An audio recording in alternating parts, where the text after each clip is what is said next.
جب سیدہ زینب قافلہ کے دمشق پہنچی تو بازاروں اور گھروں کی چھتوں پر لوگ جمع ہو گئے تھے. کسی کو کچھ پتہ نہیں تھا کہ یہ کٹے ہوئے سر کن کے ہیں اور جو قیدی آ رہے ہیں اونٹوں پر کجاووں پر یہ کون ہیں.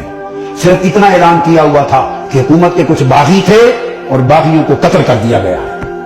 اب یہ باغیوں کے سر دربار یزید میں پہنچائے جا رہے ہیں. لوگ باغیوں کو دیکھنے کے لیے چھتوں پر چڑھ رہے تھے. کسی کو کچھ خبر کچھ پہچان نہ تھی. ہجوم ہو گیا, قافلہ رک گیا بازار دمشق میں. آج وہ بازار سوق حمیدیہ کہلاتا ہے. چھتا ہوا ہے آج بازار دمشق کا. وہ روٹ تھا جہاں سے وہ مسجد اموی جو ہے اس طرف دربار یزید کی طرف مڑ کے قافلہ جانا تھا. بھیڑ ہو گئی, قافلہ رک گیا. بھوک تھی, پیاس تھی, پریشان حالی تھی.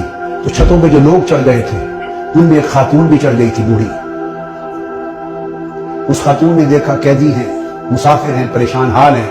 اس نے پانی بھیجا, کچھ کھانے کی چیزیں بھیجی, کچھ کپڑے بھیجے, دوپٹے بھیجے, ضرورت کا سامان بھیجا. سیدہ زینب نے سارا کچھ دیکھ کر اس خاتون کو بلوایا. جب وہ قریب آئی تو فرمایا کہ بی بی تو نے ہمارے ساتھ بڑی نیکی کی ہے. کوفہ سے لے کے دمشق تک کسی نے ہمیں پوچھا تک نہیں, کسی نے ہمارے حال کی خبر نہیں لی. تم کون ہو اور ہمیں کیا سمجھ کے ہم سے اتنی بھلائی کی؟ اس نے کہا میں اور تو کچھ نہیں, میں اپنی اوائل چھوٹی عمر میں مدینہ رہتی تھی اور حضرت سیدہ فاطمہ الزہرا کی خادمہ تھی. پھر جب ان کا وصال ہو گیا تو مدینہ چھوڑ کے دمشق آ گئی, پھر وہاں نہیں رہی. تو تم نے اتنی نیکی کی ہمارے ساتھ, کیا سمجھ کے؟ اس نے کہا مجھے اور تو کچھ معلوم نہیں. تو جب آخری وقت تھا حضور سیدہ کائنات کا تو میں نے عرض کیا بی بی مجھے کوئی وصیت کر دیں, وصیت کی عمر بھر عمل کروں. تو انہوں نے مجھے, جانتی تھی کہ میں دمشق سے ہوں, انہوں نے مجھے وصیت کی تھی. فرمایا تھا بیٹا ایک ہی وصیت ہے, کبھی قیدی نظر آئیں تو ان سے اچھا سلوک کرنا. زندگی میں کبھی قیدی نظر آئیں تو ان سے اچھا سلوک کرنا. میں نے تو دیکھا ہے قیدی ہیں اور مجھے ان کی وصیت یاد آئی ہے. زندگی میں پہلی مرتبہ موقع ملا ہے تو میں نے سیدہ فاطمہ الزہرا کی, اپنی مخدومہ کی, میں نے نصیحت پہ عمل کر کے قیدی جان کے تو یہ سارا کچھ کیا ہے. سیدہ زینب رضی اللہ تعالی عنہ اور سلام اللہ علیہ فرمانے لگی اللہ تیرا بھلا کرے, تجھے اجر دے, بتا تو نے ہم سے اتنی نیکی کی, بھلائی کی, ہم تیرے لیے کیا دعا کریں, کیا صلہ دیں؟ ہم تو اس وقت خود مسافر ہیں, قیدی ہیں, لٹے ہیں, مظلوم ہیں, بے یار و مددگار ہیں, ہم تیرے لیے کیا دعا کر سکتے ہیں؟ اس نے کہا بی بی میری ایک ہی آرزو ہے عمر بھر کی, وہ دعا کر دیں. پوچھا کیا آرزو ہے؟ اس نے کہا جب میں وہاں سے چلی تھی تو سیدہ فاطمہ الزہرا رضی اللہ تعالیٰ عنہا کے چھوٹے چھوٹے شہزادے تھے, حسن حسین اور بی بی زینب, چھوٹے معصوم بچے تھے. اب زمانہ گزر گیا, میری اس وقت سے آرزو ہے کہ کبھی مجھے حسین اور زینب کی زیارت ہو جائے, دعا کر دے کہ مجھے ان کی زیارت نصیب ہو. بی بی زینب نے فرمایا تیری دعا قبول ہو گئی. میں زینب ہوں جو قیدی ہوں اور جس کا سر کٹا نیزے پر دیکھ رہے ہو یہ حسین ہے.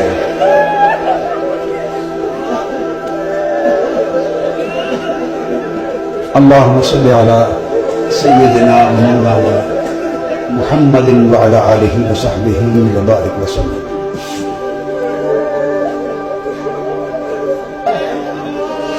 پھر سیدہ زینب قافلہ لے کر جب دربار یزید میں پہنچی ہیں تو اس بدبخت نے حکم دیا کہ یہ جو قیدی ہیں میرے سامنے پیش کیے جائیں, اور گستاخانہ انداز کے ساتھ سیدہ زینب اور سیدنا امام زین العابدین کی طرف مخاطب ہوا. آپ کے ساتھ وہ ضعیفہ مائی تھی جو سیدہ کائنات سیدہ فاطمہ الزہرا رضی اللہ تعالیٰ عنہا کی خادمہ تھی اور جنہوں نے اپنی گود میں حسن حسین اور زینب کو پالا تھا. ان کا نام تھا فضہ. ان حضرت فضہ کا مزار آج بھی دمشق کے قبرستان مقبرہ باب الصغیر میں ہے, اہل بیت اطہار کے ساتھ. وہ ضعیف تھی, ضعیف, اس وقت بوڑھی بڑھاپے کی وجہ سے جھک گئی تھی, کمر سیدھی نہیں ہوتی تھی. وہ کھڑی ہو گئی, جوش میں کھڑی ہو گئی اور فرمانے لگی بدبخت یزید, تم جن کو باندیاں کہہ رہا ہے, یہ قیدی باندیاں پیش کی جائیں، خبردار، یہ دنیا اور آخرت اور کل کائنات کی مالک و وارث ہیں، تاجدار کائنات کی شہزادیاں ہیں، تمیز سے بات کر۔ یزید نے اپنے فوجیوں کو دیکھا اور کہا کہ یہ بوڑھی خاتون کون ہے جو جسارت اور بے ادبی کر رہی ہے ہمارے دربار میں، اس کی خبر لو۔ اس کے فوجی اٹھے، انہوں نے تلوار لہرائی، ڈرانے دھمکانے کے لیے بی بی فضہ رضی اللہ تعالی عنہ کو۔ بس اتنا عمل کرنے کی دیر تھی کہ خود یزید کے فوجیوں میں درجنوں سینکڑوں فوجی حبشہ کے رہنے والے تھے، اور بی بی فضہ بھی حبشہ سے تھی۔ یزید کی اپنی فوج کے حبشی جوان، یک لخت 20 حبشی جوان تلواریں میان سے نکال کے کھڑے ہو گئے۔ ان کی جو قومی غیرت تھی اور وطن کی حمیت تھی، اس نے جوش مارا۔ اس نے کہا خبردار، یہ ہمارے وطن کی ماں ہے، حبشہ کی ماں ہے، اگر کسی نے اس کی طرف ہاتھ بڑھایا تو تلواروں سے گردنیں کاٹ دیں گے۔ جب وہ تلواریں لہرائیں حبشہ کی ایک خاتون کی عزت کی خاطر، تو اس وقت سیدہ زینب نے مڑ کے مدینہ کی طرف دیکھا اور مدینہ کی طرف تک کر ہاتھ اٹھائے اور عرض کیا بابا، آج حبشہ کی ایک بیٹی کے لیے سینکڑوں تلواریں نکل آئی ہیں، مگر آج آپ کی بیٹیوں کی حفاظت کے لیے کوئی شخص یہاں موجود نہیں۔